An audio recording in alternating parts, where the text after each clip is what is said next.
Hello dear student. मैं Subhash and biology lecturer Junoon biology classes में आप सभी का स्वागत करता हूं।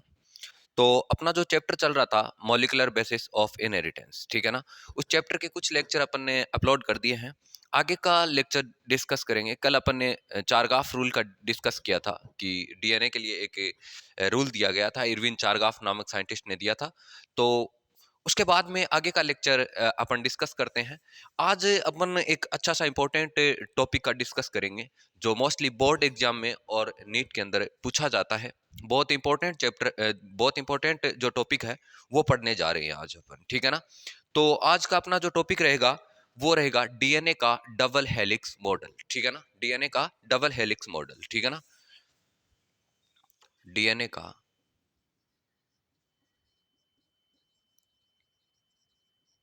डबल हेलिक्स मॉडल, ठीक है ना। डीएनए का डबल हेलिक्स मॉडल, ठीक है ना। ये बड़ा इंपॉर्टेंट मॉडल है और मोस्टली इस टॉपिक को मैं हिंदी में कवर करने की कोशिश करूंगा, ठीक है ना। हिंदी के अंदर पढ़ेंगे अपन, तो बोर्ड एग्जाम के लिए बहुत ज्यादा इंपॉर्टेंट है।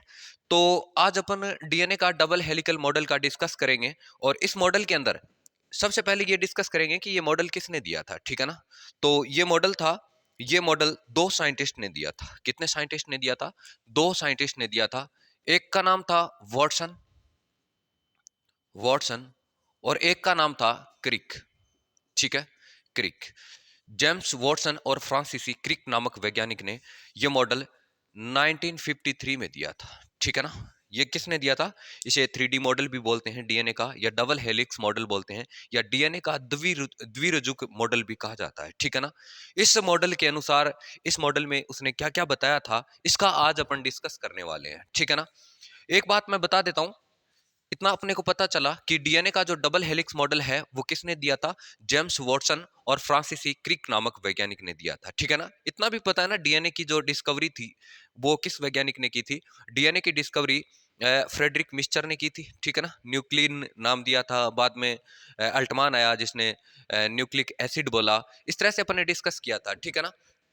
और एक क्वेश्चन और बनता है कि डीएनए का जो एक्सरे विवर्तन किस साइंटिस्ट ने किया था, ठीक है ना। फ्रैंकलिन नामक वैज्ञानिक ने किया था।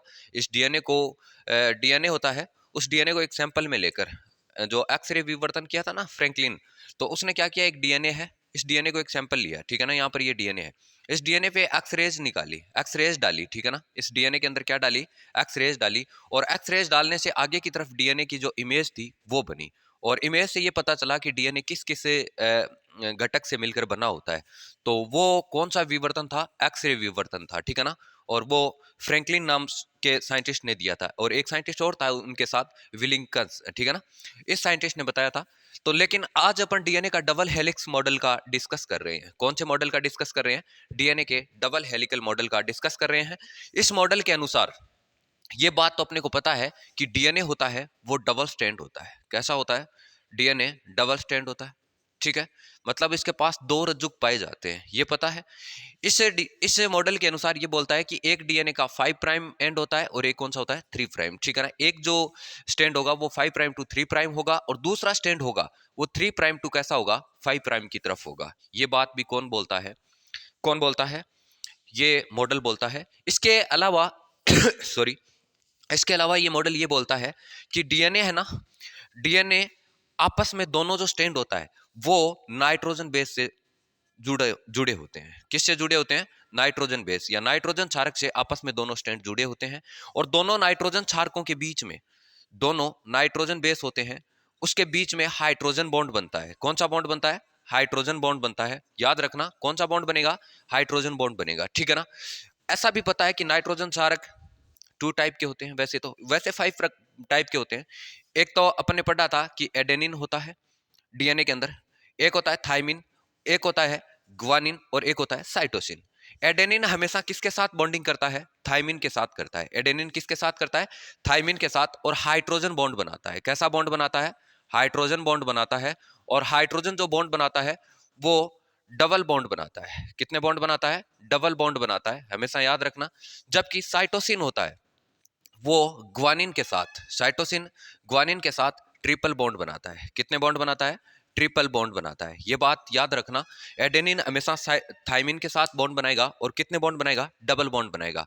जबकि साइटोसिन किसके साथ? ग्वानिन के साथ बॉन्ड बनाएगा और कितने बॉन्ड बनाएगा? ट्रिपल बॉन्ड बनाएगा। इतनी अपने कुछ बात की है कि मान लो कि डीएनए कैसा होता है? डबल स्ट्रैंड होता है, ठीक है। और अपन इस साइंटिस्ट ने जो डीएनए का डिस्कस किया था ना, डीएनए बहुत सारे टाइप के होते हैं, जैसे A DNA, B DNA, C D E DNA, palindromic DNA, इसके अलावा बहुत सारे और भी डीएनए होता है, ठीक है ना, जैसे सैटेलाइट डीएनए। इसके अलावा मोस्टली जो डीएनए था ना, इसने इन साइंटिस्ट ने जिस डीएनए के बारे में बताया था वो डीएनए था बी डीएनए। कौन सा डीएनए था? बी डीएनए था। कौन सा डीएनए था? बी डीएनए का डिस्कवर किया था। एक और बात बता देता हूं, जो ये डीएनए होता है ना, ये राइट हैंडेड होता है। कैसा होता है? राइट हैंडेड, ठीक है ना, राइट हैंडेड होता है। ये भी याद रखना, डीएनए जो डिस्कवर किया था ये कैसा होता है? राइट हैंडेड होता है, ठीक है ना। और कितने स्टैंड युक्त होता है? डबल स्टैंड युक्त होता है। ये बात किसने बोली थी? ये बात बोली थी वॉटसन और क्रिक नाम के साइंटिस्ट ने, ठीक है ना। इसके अलावा मैं बता देता हूं कि एक डीएनए का जो व्यास होता है, ठीक है ना, दो स्टैंडों का व्यास, एक मान लो ये डीएनए का एक स्टैंड है, दूसरा स्टैंड कौन सा है? ये स्टैंड है। और इसका जो डायमीटर होता है, ठीक है ना, या विड्थ होती है, वो कितनी होती है? 20 एंगस्ट्रॉम होती है। कितनी होती है? 20 एंगस्ट्रॉम होती है। और एक टन का अगर अपन बात करें, एक टन का जो लेंथ होता है, एक टन का लेंथ होता है वो 3.4 नैनोमीटर होता है। कितने नैनोमीटर होगा? 3.4 नैनोमीटर होता है। इसके अलावा इसने एक बात और बताई थी कि दो नाइट्रोजन बेस है। कितने नाइट्रोजन बेस? दो नाइट्रोजन बेस के जो बीच की दूरी होती है वो 0.34 एंगस्ट्रॉम होती है। कितनी होती है? 0.34 एंगस्ट्रॉम होती है। अपन जब डायग्राम बनाएंगे तब देखेंगे, ठीक है ना। और ये भी बात बोल दी कि नाइट्रोजन क्षारक, मोस्टली डीएनए के जो एक स्ट्रैंड होता है वो पॉलीपेप्टाइड सीक्वेंस से या पॉलीपेप्टाइड चेन से जुड़ा हुआ होता है, ठीक है ना। और दोनों पॉलीपेप्टाइड चेन मोस्टली आपको पता होगी। Polypeptide chain phosphoric acid, nitrogen base और पेंटोस शुगर से मिलकर बनी होती है। किससे मिलकर बनी होती है? फॉस्फोरिक एसिड, पेंटोस शुगर और किससे बनी होती है? नाइट्रोजन बेस से बनी होती है।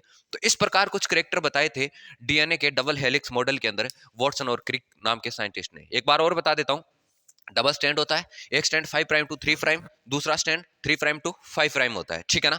नाइट्रोजन बेस आपस में जुड़े हुए होते हैं, दोनों स्टैंड को नाइट्रोजन बेस ही जोड़ने का काम करते हैं, जिसमें एडेनिन थाइमिन के साथ डबल बॉन्ड बनाता है। साइटोसिन ग्वानिन के साथ कितने बॉन्ड बनाते हैं? ट्रिपल बॉन्ड बनाते हैं। इसके अलावा ये भी बता दिया कि नाइट्रोजन चारक आपस में या नाइट्रोजन बेस आपस में कौन से बॉन्ड के द्वारा जुड़े होते हैं? हाइड्रोजन बॉन्ड के द्वारा। मोस्टली बी डीएनए का इन्होंने स्टडी किया था। ये डीएनए होता है वो राइट हैंडेड होता है।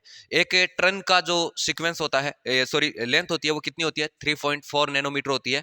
जबकि उसकी दो नाइट्रोजन बेस, ठीक है ना, टू नाइट्रोजन बेस है, उनके बीच की जो लेंथ होती है वो 0.34 एंगस्ट्रॉम होती है, ठीक है ना। एक बात और बता देता हूँ, एक जो टर्न होता है ना, डीएनए का एक कुंडलन होता है, उस कुंडलन में 10 नाइट्रोजन बेस प्रेजेंट होते हैं। कितने नाइट्रोजन बेस प्रेजेंट होते हैं? 10 नाइट्रोजन क्षारक पाए जाते हैं, ठीक है ना। अब अपन इसका डायग्राम बनाने की कोशिश करते हैं।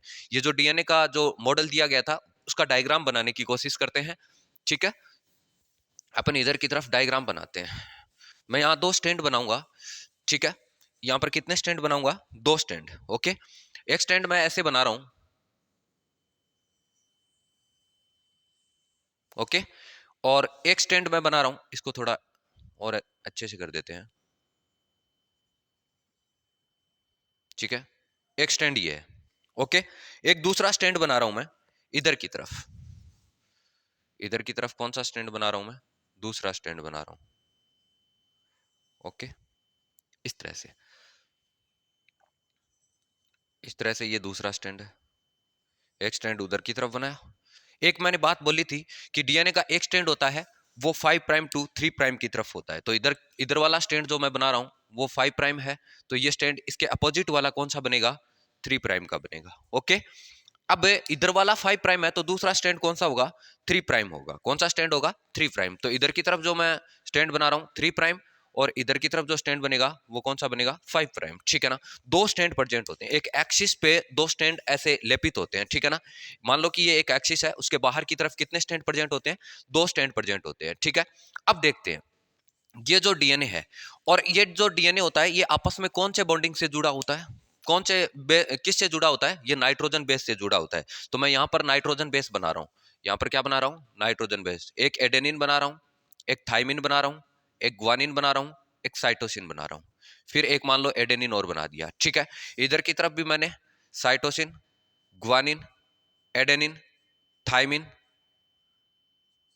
और साइटोसिन। ठीक है, सेम यही कहानी इधर है, एडेनिन, थाइमिन, ग्वानिन, साइटोसिन।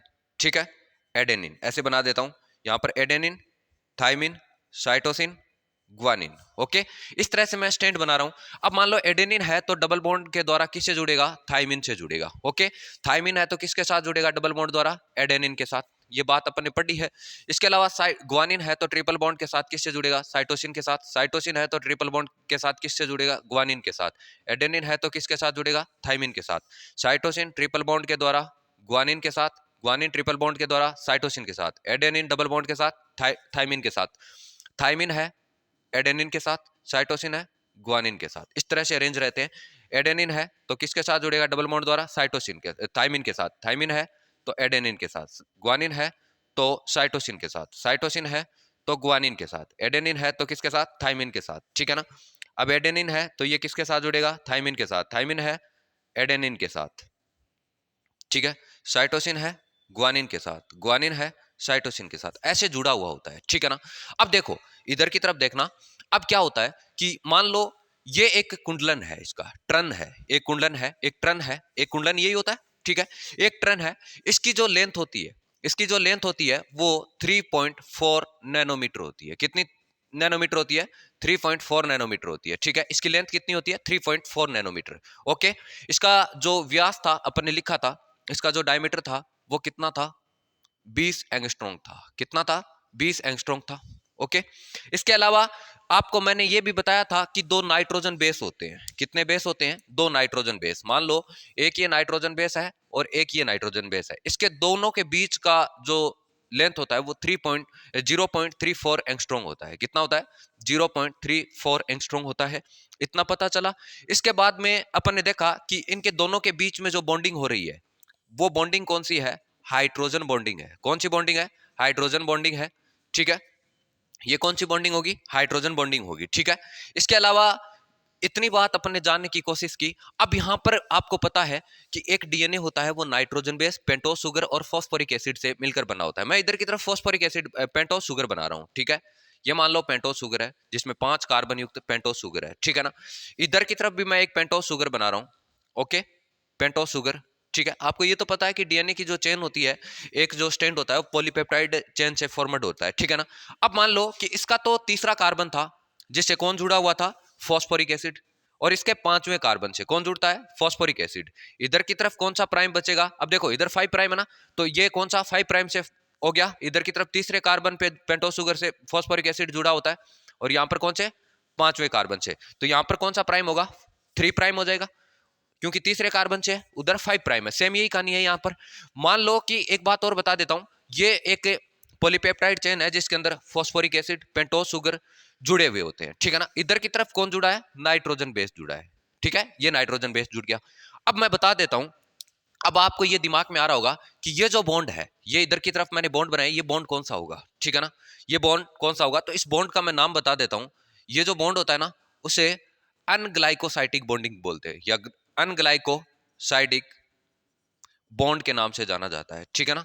और मैं एक बात और बता देता हूं, पेंटोस शुगर और फॉस्फोरिक एसिड है, इसके बीच में जो बॉन्ड बनता है, पेंटोस शुगर और फॉस्फोरिक एसिड के बीच में जो बॉन्ड बनता है, उस बॉन्ड का नाम होता है फॉस्फोडाइएस्टर बॉन्ड। कौन सा बॉन्ड होता है? Phosphodiester bond. ठीक है ना, फॉस्फोडाइएस्टर बॉन्ड। ठीक है, इस तरह से एक डीएनए का डबल स्टैंड होता है या डीएनए अरेंज रहता है। और ये बात किसने बताई थी? वॉटसन और क्रिक नाम के साइंटिस्ट ने बताई थी। ठीक है ना, किसने बताई? वॉटसन और क्रिक नाम के साइंटिस्ट ने। उसने ये बताया था कि डीएनए के दो स्ट्रैंड प्रेजेंट होते हैं, दोनों आपस में नाइट्रोजन बेस द्वारा जुड़े हुए होते हैं। डीएनए का जो डायमीटर होता है, व्यास होता है, वो कितने एंगस्ट्रॉम होता है? 20 एंगस्ट्रॉम। या उसकी विड्थ कितनी होती है? 20 एंगस्ट्रॉम। और एक बात और बता देता हूं कि जो डीएनए के दो नाइट्रोजन बेस होते हैं उसका जो लेंथ होता है वो कितनी होती है? 0.34 एंगस्ट्रॉम होते हैं। और एक कुंडलन के अंदर, एक ट्रन के अंदर नाइट्रोजन बेस की जो नंबरिंग होती है वो 10 होती है। कितनी होती है? 10 नाइट्रोजन बेस पाए जाते हैं। देखो इधर एक कुंडलन के अंदर 1 2 3 4 5। ठीक है, आधा कुंडलन आया, आधा इधर बना देता हूं, 6 7 8 9 10। तो इसमें टोटल कितनी हो गई? 10 नाइट्रोजन बेस हो गए। ठीक है ना, इसी वजह से 0.34 नैनोमीटर आता है। और यहां पर कौन सा आता है? यहां पर आगे एक कुंडलन का जो लेंथ देखा था वो कितना? 3.4। इसको ऐसे ही कर सकते हैं, 3.4 बाई 10 कितना आता है? 0.34 एंगस्ट्रॉम आता है, ठीक है ना। इसी तरह इसको कैलकुलेट करते हैं। तो एक डीएनए का ये जो मॉडल बनाया है मैंने, वो कौन सा मॉडल बनाया है? वॉटसन क्रिक मॉडल बनाया है। कौन सा मॉडल बनाया है? जो डबल हेलिक मॉडल था, जिसकी वजह से वॉटसन और क्रिक ने कब दिया था? ये 1953 के अंदर दिया था, ठीक है ना। और ये जो होता है, ये राइट हैंडेड डीएनए होता है। बी डीएनए का डिस्कवर हुआ था। ये कौन सा डीएनए होता है? बी डीएनए हुआ है, ठीक है ना। 1953 में दिया था, जिसकी वजह से इनको नोबेल प्राइज भी मिला था, ठीक है। तो ये जो मॉडल था वो कौन सा था? डीएनए का डबल हेलिकल मॉडल था, जिसके अंदर डीएनए एक एक्सिस पर डीएनए के दो स्टैंड आपस में नाइट्रोजन बेस द्वारा क्या होते हैं? बाइंड होते हैं या जुड़े हुए होते हैं, ठीक है ना। तो अपन ने अच्छे से इस डीएनए के डबल हेलिक मॉडल को एनालिसिस करने की कोशिश की। उम्मीद करता हूं ये लेक्चर आपको समझ में आया होगा। Thank you.